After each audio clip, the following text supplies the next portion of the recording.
Are you giving your all, but just not seeing the career advancement that you're craving? Working harder isn't the answer, and it's not enough. You need a proven formula to guide your efforts. And today, I'm going to share with you my secret weapon, the breakthrough formula that will do just that. Welcome to Daring Breakthroughs, the podcast obsessed with helping professionals at all levels, just like you, build unstoppable confidence, gain crystal clarity, and create powerful networking connections to give you a competitive edge. We share practical strategies and inspiring stories from daring people who have achieved remarkable breakthroughs. I know that if you can see it, you can be it, because I navigated my own career from Walmart to Wall Street. And my friend, you can too. I'm your host and author of Break Up, Break In, Break Through, Jen Landis. So, without further ado, let's hop into what is the breakthrough formula. Then I'm going to talk about why you need all components within that breakthrough formula and what happens when you're missing one. Let's go. The breakthrough formula is really simple. It's 3 verbs: strategize, energize, and mobilize. The formula came about in a really interesting way.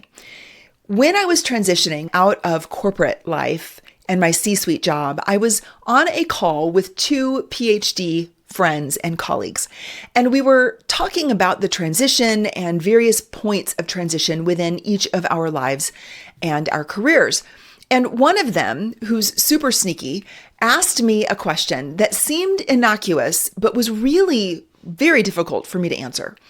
And she said, "Jen, what are your 3 verbs? The 3 verbs that really capture your approach to your profession, the way you practice human resources and leadership development. What are those 3 words?" And I rattled off something in the moment. And as soon as it came out of my mouth, I knew it was wrong, because she gave me the look. You know, the look. And I didn't want to disappoint her. And I realized, okay, I really owed her thoughtful, provoking question a deeper reflection before I responded. So I said, I'll get back to you. Well, that one question, what are your verbs?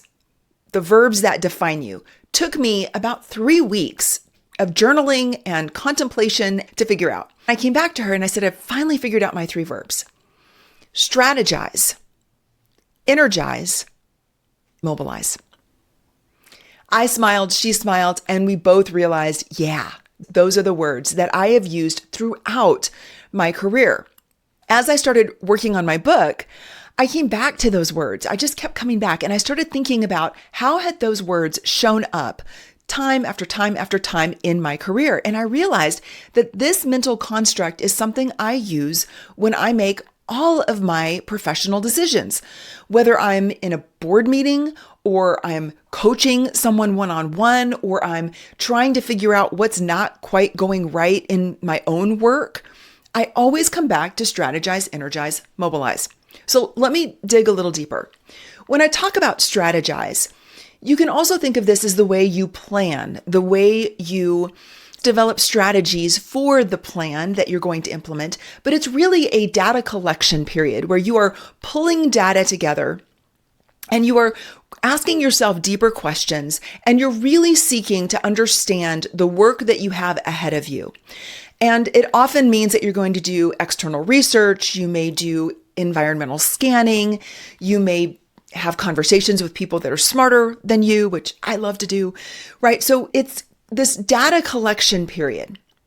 The second step is energize. So once you've collected your data and you've got a good sense of the direction in which you need to head, you need to fuel yourself for that journey that you're about to go on. And by fueling, I mean that you've got to fuel yourself, which means your headspace and mental clarity and making sure that you're not holding yourself back.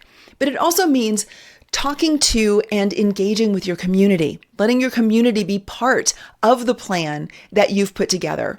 Give them a role to play, invite them to contribute to your success just as you in turn contribute to theirs. And then let them help you. Very often we think we have to go through breakthroughs alone. It's up to us. When in reality, breakthroughs are a team sport. And once you've done that, once you've energized yourself and you've got a base of support to help you, then it's time to go into Mobilize, which is where you actually execute against that plan. That's where your breakthrough becomes really visible, because that's where you get your quick wins, where you are able to accomplish things that other people aren't, because you spent time strategizing and energizing, and you carry all of that momentum with you into the mobilizing section. So it's strategize plus energize plus mobilize equals your breakthrough. Now, it's really important that you have all three of these. I've explained it a little, but let me tell you what happens when you don't. So let's go to point number 2, why you need all three. Have you ever been in a situation where you were around people or you were that person? And I can tell you in all of the examples I'm going to give you, I have been the person that I'm talking about. Have you ever been around someone who was a brilliant planner, but they just couldn't seem to get that plan into execution mode? Or they are a wonderful cheerleader and man, they are great at community. These are the people that end up creating those t-shirts that we all have a drawer full of, but they never actually materialize any benefit. And then you've got the person who is such a hard charger, get it done person that they will execute even when the plan isn't sound, even when there's not support for the plan, but that's what they know how to do. I call these all one-hit wonders. Now, to me, these are extreme examples. And again, I think most of us have been one of these people at some point in our career. Often when we're under stress and we retreat back to whatever it is that we're the best at and we're most comfortable with. But the other thing that happens really more frequently is when someone is two of these three things. I call those marginal successes.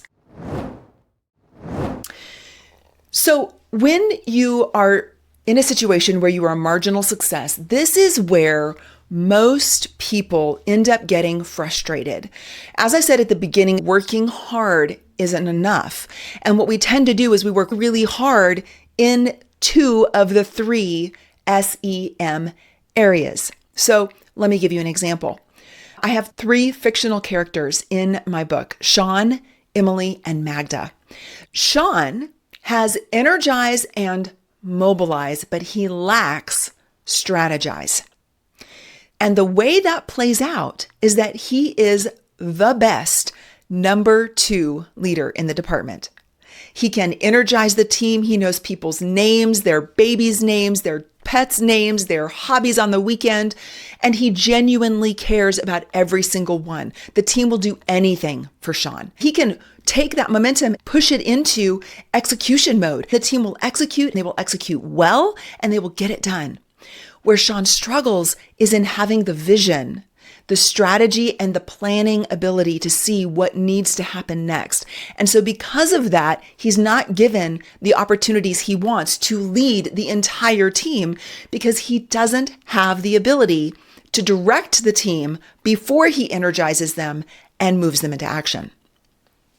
Emily, on the other hand, is wonderful at Strategize, and man, can she mobilize. I mean, wow, she is the mover and shaker. She gets it done, but she lacks the Energize component. Because of that, she fails to get to the next level because she's seen as a little bit of a terror to work with. People don't enjoy working with her. Yes, she's strategically brilliant. Yes, she knows the plan. She knows where the team needs to go. And man, she'll make sure it gets done. But she forgets about the people along the way.